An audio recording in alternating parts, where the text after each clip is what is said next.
Hammamet, Tunisia's #1 resort, known for its beautiful beaches and party scene. Split between its small, authentic, original city and Jasmine, its tourist centre.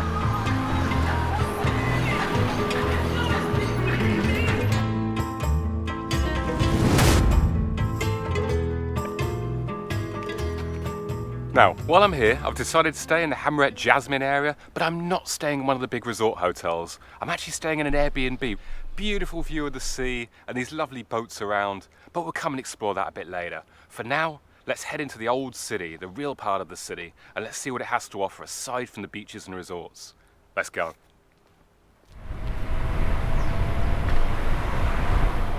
And here we go, dropped off in the city centre right by the Medina. The little beach here really showing the roots of the city as a fishing village before it developed into this much bigger place that it is now.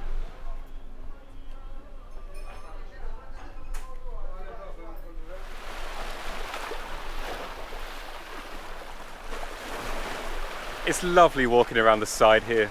You got the 15th century Medina walls, the beautiful white buildings sticking out above, and then the sea softly crashing against these rocks here. It's just beautiful.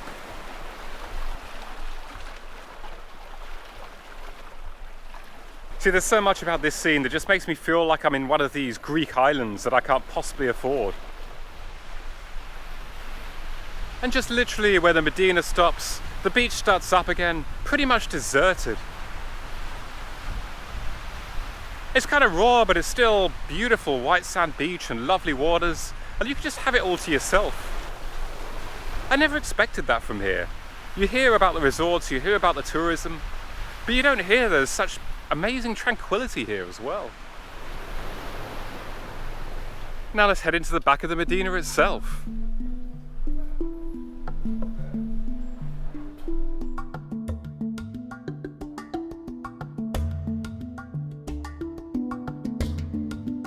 Strikingly quiet Medina streets here, at least at the back.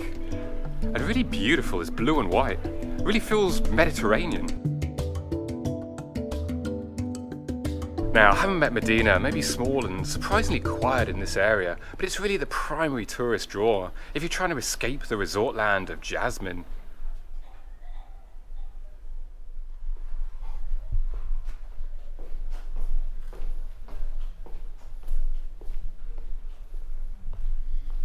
The great mosque here, built in the 15th century, is really in keeping with the style of the Medina, with the lovely white against the white and blue buildings in the Medina. Now, I can't enter myself as a non-Muslim, but still, it looks great from the outside.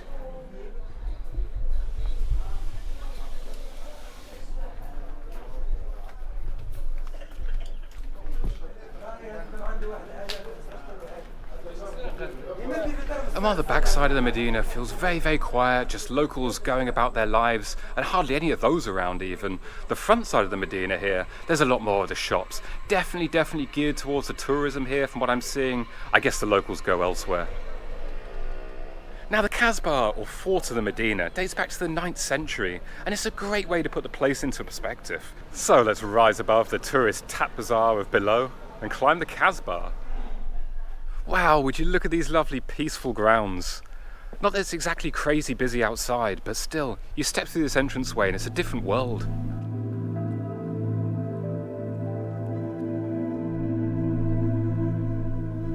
And that peaceful courtyard is lovely, of course. What it's all about is climbing to the top and looking at the view.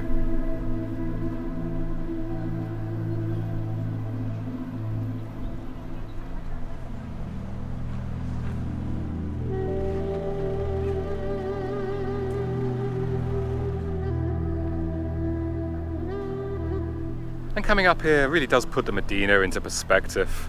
It's such a small area, really enclosed on both sides by the sea.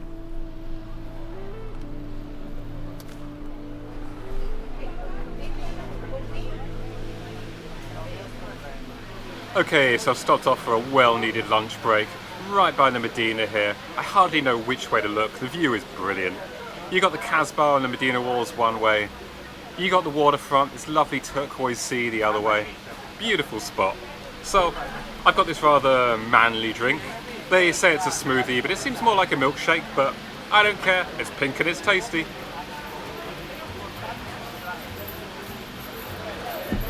Beautiful. And they're in the normal Tunisian style, which I've come to know and love. I've got a big basket of bread here and a selection of lovely dips. Now I still don't quite recognise what these ones are, but let's try the orange one first. Oh wow. It never fails to surprise. It's definitely carrot, but then it's got this real spice to it as well. And this real like kind of tingly kick on the tongue. I don't know quite what that is. I guess just some chili hit. You really don't expect it. And then there's this green one in the middle there. I don't know quite what to expect here. It looks like it could be the aubergine one. I've had the aubergine one a few times before, but at the same time, there's chili seeds in there. I can see chili seeds, so I'm a little bit worried.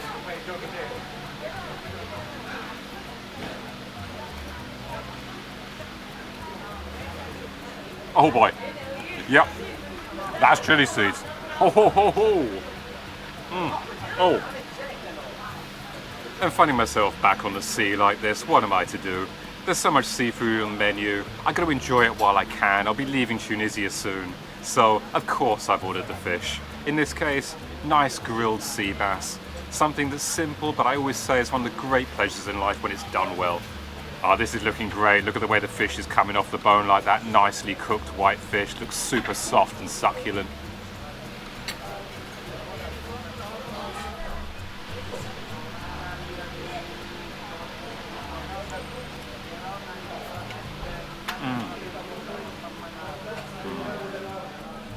Lovely, lovely. And you know, whenever I have fish like this, there's never much you can really say. It is just grilled fish. It is what it is, but it's done right and it's so enjoyable. It's cooked perfectly. The flesh is just lovely, lovely and soft. A little bit of citrus on there as well. Perfect. What a lovely way to have lunch down by the sea here. Now let's get out and let's see some more of the city. But the main draw of Hammamet is of course its beaches. And Hammamet Beach here runs from the Medina and the city centre all the way around to the Marina in one huge arc back here, about 7 kilometres or so. And it's just lovely white sand beaches, this turquoise water and palm trees around. It's really beautiful. It's kind of small, the part of the beach here, but it just gets bigger as you get around the bay. But it doesn't end there either, because just north of the Medina you've got the quieter beaches of Hammamet North, and then of course past the Medina in the south. You've got the beach of Jasmine, where the big resorts are and the hotels. Let's head back there now, and let's see the modern resort-driven side of the city. Okay, but before we go back there, let's do this quick stop-off on the way.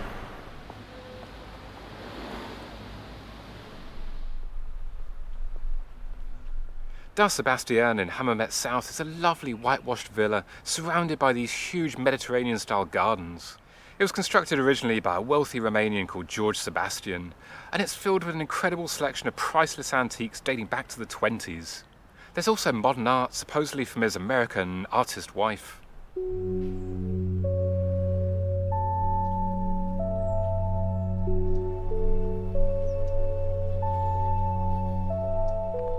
And the other thing that's quite fun about visiting here, the ground that it's in is really quite huge and you're free to just walk around. So I'm just walking through this field of cactuses at the moment, with the sea just in front.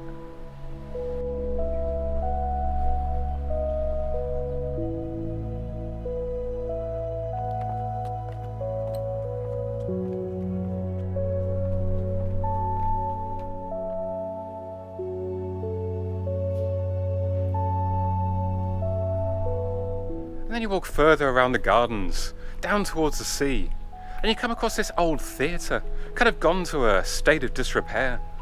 I wonder when this was last used. It's such a lovely location. From the top seats you can even see the beach and the water. I leave here really none the wiser than when I came in. What little information there is in French, so I can't really get anything from that. But at the same time, I'm happy we're just wandering around this calm, tranquil space. But now, let's actually get back to the Jasmine area, like we were intending to before. And this is really the main stretch of the beachfront Jasmine side of the Marina. You see the resort hotels behind me. And there goes the little train.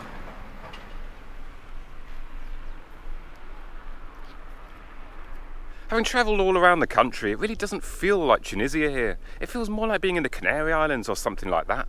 But at the same time, it's really quite cool, it's really quite nice. You got loads of hotels and resorts here, you got this lovely beach and you got the Mediterranean, and supposedly you got summer temperatures year round.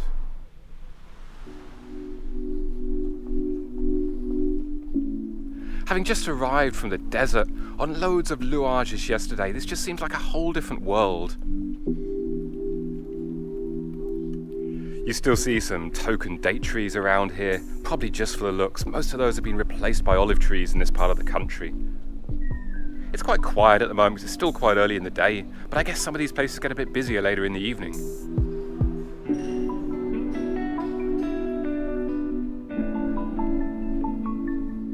It just makes you wonder who owns all these boats. I guess I just hang out with different people.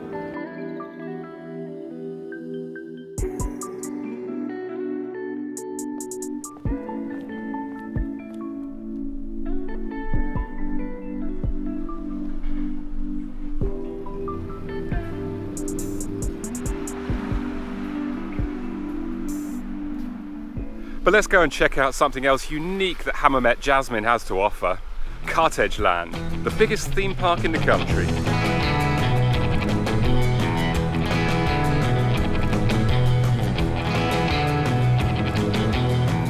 Oh, would you look at this place? This is so wonderfully cheesy.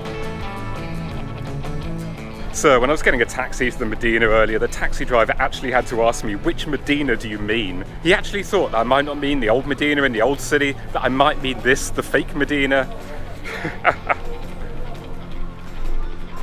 But you've really got something for everybody here. You got the water park, Aqualand, you got thrill rides like the roller coaster, you got the fake new tourist Medina, you got restaurants. It's all very, very cheesy, but it's all a lot of family fun.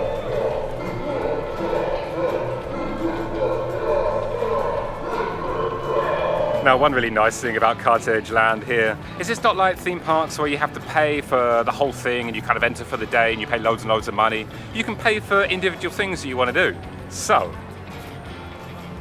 I got a ticket to the roller coaster.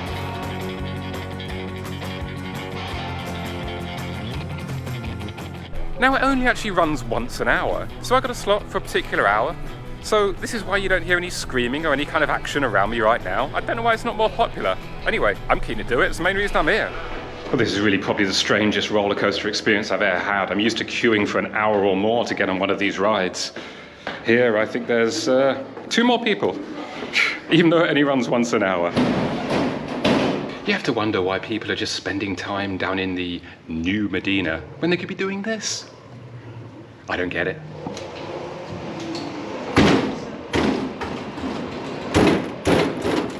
Alright, here we go. Oh, it spins.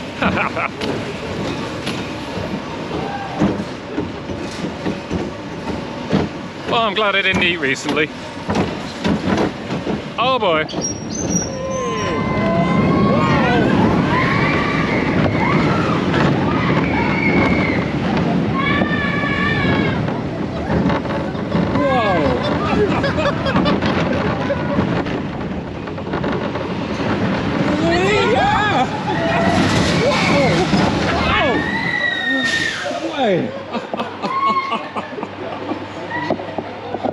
I am going to have bruises on my very soul. Now, as far as roller coasters go, that was kind of brutal. That was a bit of a rough ride, flings you around everywhere. Still, some good fun, and over pretty quickly, actually. All right, let's get out of here. And that's it, guys. You know, I've enjoyed this so much more than I thought I would. Hammamet is actually a great place. You know, I'm really not one for the resort-style holidays, the all-inclusive kind of style, but I've really enjoyed my time here. It's so refreshing after being in the desert, after the much more hard travel, just to be here to relax, have more facilities, more tourism, people that speak English, but at the same time, some lovely sights. The old city here is beautiful. There's a lot to offer here. I really recommend that you do come, and I think I'll probably be back. So, I hope you've enjoyed the video. If you have, don't forget to like, comment, subscribe, and I hope to see you next time, guys.